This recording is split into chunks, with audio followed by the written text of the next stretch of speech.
সম্প্রতি পিনাকি ভট্টাচার্য নামে একজন অপদার্থ, ভণ্ড, প্রতারক, ভিউ ব্যবসায়ী বিএনপিকে সোশ্যাল মিডিয়ায় কিছু শর্ত জুড়ে দিয়েছেন। তার এক নম্বর শর্ত হচ্ছে বিএনপি আওয়ামী লীগকে ভোটে আনতে চায়। যদিও আমি তার ভিডিও কখনো ফলো করি না, কারণ সে যে যে ভিডিওতে যে ভাষা ব্যবহার করে সেই ভাষা শিষ্টাচার বহির্ভূত। আসলে বিএনপি কিভাবে আওয়ামী লীগকে ভোটে নিয়ে আসে? কি বর্তমানে রাষ্ট্রীয় ক্ষমতায় আসীন রয়েছেন? বর্তমান রাষ্ট্রীয় ক্ষমতা রয়েছেন ডক্টর ইউনূসের নেতৃত্বে একটি অন্তর্বর্তী সরকার, সাথে রয়েছে নির্বাচন কমিশন সহ বিভিন্ন স্বায়ত্তশাসিত বডি।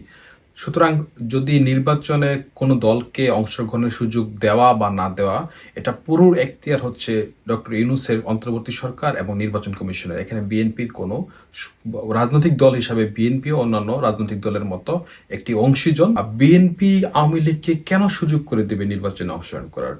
বিএনপি সবচেয়ে বেশি নির্যাতিত আওয়ামী লীগের দ্বারা। জিয়া পরিবার সবচেয়ে বেশি নির্যাতিত আওয়ামী লীগ দ্বারা। দেশনেত্রী বেগম খালেদা জিয়া ৫ বছর জেলে ছিলেন এই আওয়ামী লীগ সরকারের দ্বারা। তারেক রহমান ১৭ বছর নির্বাসিত আওয়ামী লীগ সরকারের দ্বারা। আরাফাত রহমান কোকো বিনা চিকিৎসায় মারা গেছে আওয়ামী লীগ সরকারের দ্বারা। বিএনপির ৬০ লক্ষ নেতা কর্মীদের নামে ১ লক্ষ মামলা রয়েছে এই আওয়ামী লীগ সরকারের দ্বারা। বিএনপির ২,১৩৪ জন মানুষ বিচার বহির্ভূত হত্যাকাণ্ডের শিকার হয়েছে আওয়ামী লীগ সরকারের দ্বারা। বিএনপির ৬৬৫ জন নেতাকর্মী গুম হয়েছে আওয়ামী লীগ সরকারের দ্বারা। সো বিএনপি আওয়ামী লীগকে কেন চাবে নির্বাচনে? দ্বিতীয় শর্ত হচ্ছে বিএনপি মুজিববাদী সংবিধানকে রক্ষা করতে চায়। আচ্ছা, সংবিধানটা কি কারো বাপের পৈতৃক সম্পত্তি? এই সংবিধান তো লাখো মানুষের রক্তে অর্জিত কেনা সংবিধান।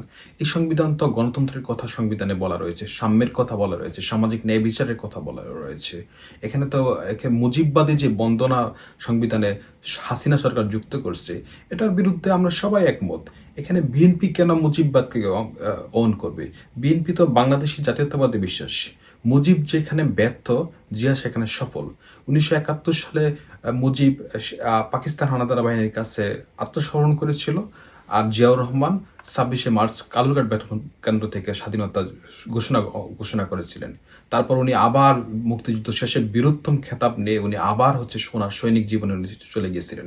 ৭৫ দেশের প্রয়োজনে, দেশের ক্রান্তিকালে উনি আবার দেশের দায়িত্ব হাতে তুলে নিয়েছিলেন।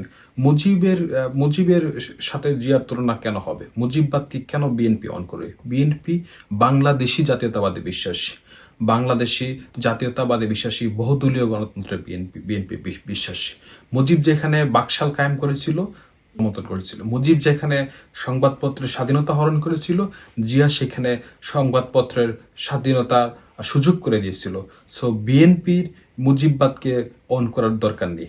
ভট্টাচার্যের তৃতীয় শর্ত হচ্ছে যে বিএনপি প্রথম আলো ডেইলি স্টারকে পিঠ বাঁচাতে চায় বা রক্ষা করতে চায়, যা আসলে একটা অযৌক্তিক দাবি। বিএনপি কেন প্রথম আলো ডেইলি স্টারকে পিঠ বাঁচাতে যাবে? বাংলাদেশ একটা স্বাধীন সার্বভৌম দেশ। এই দেশে যদি বস্তুনিষ্ঠ সাংবাদিকতা কেউ করে, তাকে সেই সংবাদপত্রের স্বাধীনতা হরণ করার আপনি আমি কে? আপনি এই মিডিয়া হাউসটি দ্বারা সবচেয়ে বেশি অপপ্রচারের শিকার হয়েছে বিএনপি। আমরা 111-এ তারেক রহমানকে নিয়ে যে কল্পকাহিনী প্রথম আলোর লিস্টে ছাপানো হয়েছে, তা আমাদের সকলের মনে আছে। যদি প্রথম আলো ডেইলি স্টারকে বন্ধ করতে হয়, তাহলে আপনি তথ্য উপদেষ্টাকে কেন বলতেছেন না? তথ্য উপদেষ্টার নিয়ন্ত্রণে হচ্ছে বাংলাদেশের সাংবাদিকতা তথা প্রথম আলো ডেইলি স্টার সকল পত্রিকা। প্রথম আলো ডেইলি স্টার থেকে তো ৮-১০ জন উপদেষ্টা রয়েছে অন্তর্বর্তী সরকার। বিএনপিকে এখানে কেন? বিএনপিকে বললে বিএনপির মানুষজন প্রতিবাদ কম করে, বিএনপির মানুষের সোশ্যাল মিডিয়াতে কথা বলার লোক নাই, এই জন্য বিএনপির উপরে দায় দিচ্ছেন। বিএনপি এখন রাষ্ট্রীয় ক্ষমতায় নাই, বিএনপি এখন প্রশাসনে নাই, বিএনপি কোথাও নাই। বিএনপি ৩১ দফা নিয়ে মাঠে ঘাটে ময়দানে সাধারণ মানুষের কাছে ছুটে বেড়াচ্ছে। এখন আপনি বিএনপির বিরুদ্ধে বিষোদ্গার করতে। চতুর্থ শর্ত হচ্ছে যে বিএনপিকে ভারত প্রেম ছাড়তে হবে। বিএনপির ভারত প্রেম আপনি কোথায় দেখলেন? বিএনপিকে তো মানুষ ভারত বিরোধী হিসাবে জানে। বিএনপির সাথে কোনো ধরনের সম্পর্ক কি ভারতীয় হাইকমিশনের ছিল গত ১৬-১৭ বছরে? বিএনপি আওয়ামী লীগ নামক দলটির সাথে ভারত কিভাবে ওতপ্রোতভাবে জড়িত হয়ে এই দেশের মানুষের স্বাধীনতা, সার্বভৌমত্ব, ভোটের অধিকার হরণ করেছে সবাই জানে।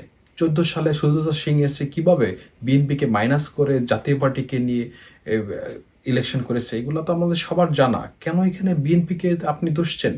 আপনি কি জামাতের যে আমির ওনার যে বক্তব্য আনন্দবাজার পত্রিকায় ছাপা হয়েছে সেটা কি আপনি দেখেছেন? সেখানে উনি কি বলেছেন যে বাংলাদেশের সাথে উনি সুসম্পর্ক রাখতে চায়। কই, আপনি তো জামাতের আমির সম্পর্কে কিছু বললেন না।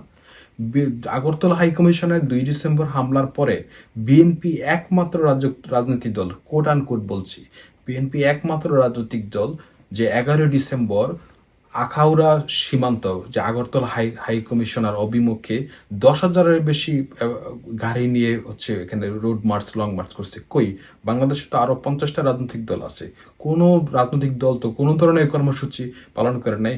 জাতীয় পার্টি ভারতের বিরুদ্ধে কোনো কর্মসূচি পালন করেছে? জামাত কোনো কর্মসূচি পালন করেছে? কেউ তো করে নাই। বিএনপি ভারত, চায়না, পাকিস্তান বলে কোনো কথা নেই। বাংলাদেশের স্বাধীনতা সার্বভৌমত্ব হুমকির সম্মুখীন হবে এমন যে কোনো প্রতিবেশী বা দূরবর্তী রাষ্ট্র যদি কোনো ধরনের পদক্ষেপ নেয়, বিএনপি এর বিপক্ষে সর্বদা সজাগ, সচেষ্ট।